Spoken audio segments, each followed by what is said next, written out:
Hey everyone, welcome back to the course on the 40S Pre-Cal exam. In this video, we're going to look at the unit circle. This is an obviously essential topic for this entire course, but I don't think it's always explained as well as possible, especially when they can change the wording of questions around. We really want to have a deep understanding of what's going on with the unit circle. So here I've just drawn a standard XY plot, and I'm going to draw the unit circle on here. So the unit circle is centered at the point 0, 0. So the origin is our center.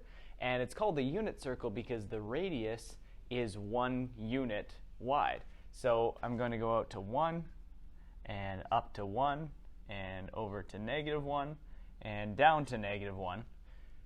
Those are all going to be the points where they intersect the axes. And then it's just a nice circle, again, centered around these points. I'll try and draw the best circle possible.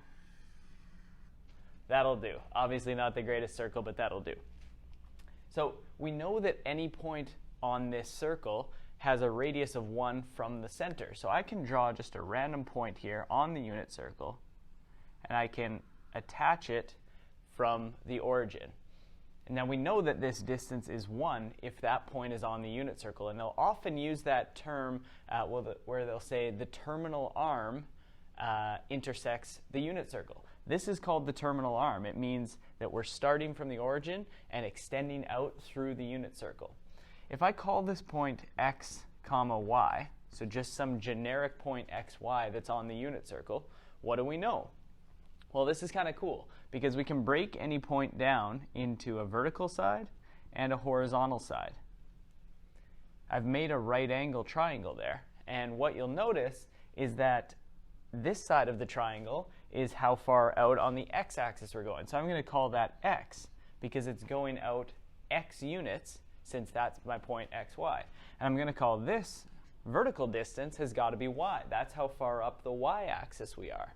So we know that any point on the unit circle follows Pythagoras, where x squared plus y squared must equal 1 squared, which is just 1, right? Because the square of this side plus the square of this side must equal the square of the hypotenuse. So they'll often give questions where, in the multiple choice section, where they'll say, is this point on the unit circle? Or which of the following points is not on the unit circle?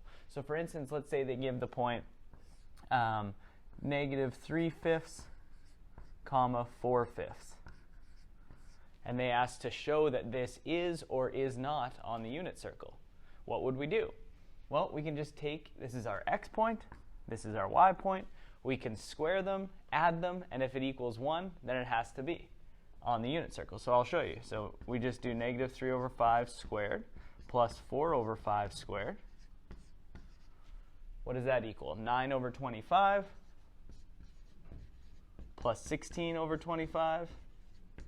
That equals 25/25, which equals 1. So it definitely, this point is on the unit circle. It'll be somewhere where x is negative, y is positive, and it's somewhere here. Okay, so because the radius is 1, that really allows us to show what points fall on the unit circle and what points do not. A couple other things to notice about this. Let me grab the other marker. I'll stay with red. A couple other points to notice about this. I'm going to draw another point on the unit circle. I'll call this again xy.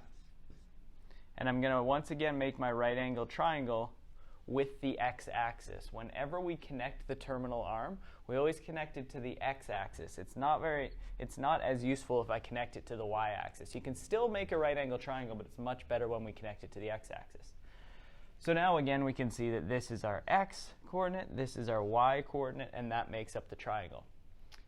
Now, they often use the term theta, right, is the angle that the terminal arm makes with the x-axis. So theta in our case would be there, or here, we're going to call that theta.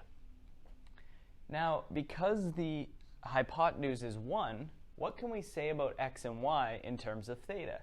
Well, we can say, what would be an expression for cos theta? Well, we know cos theta in a right angle triangle is adjacent over hypotenuse. My adjacent side in both of these examples is my x in the triangle, and my hypotenuse is 1. So cos theta equals x over 1. Similarly, sine theta that equals opposite of the angle over the hypotenuse, opposite over hypotenuse for sine theta, so that's y over 1. So we can say that cos theta equals our x-coordinate, and sine theta equals our y-coordinate for any point that falls on the unit circle. This can be really helpful because, as we're going to get into in the next video, we'll talk about the cast rule and determining what the positive or negative values of our coordinates are, and also knowing where specific angles fall when it comes to cos theta and sine theta. This is a really nice way of thinking about it. Rather than trying to memorize where cos theta is positive, just think that cos theta is your x value, so anywhere to the right where x is positive, cos theta is going to be positive. That's how I remember which quadrant corresponds with positive versus negative signs. I don't really like the cast rule as much, although we will cover it and see how it is a helpful acronym. The more you can think about the x-coordinate being equal to cos theta and the y-coordinate being equal to sine theta, the more helpful this will be. So hopefully that kind of sets the stage for the unit circle. Again, they often talk about terminal arms, they talk about theta, and they often ask questions, is this point on the unit circle? And Pythagoras helps us solve that. Thanks so much, and we'll see you in the next video.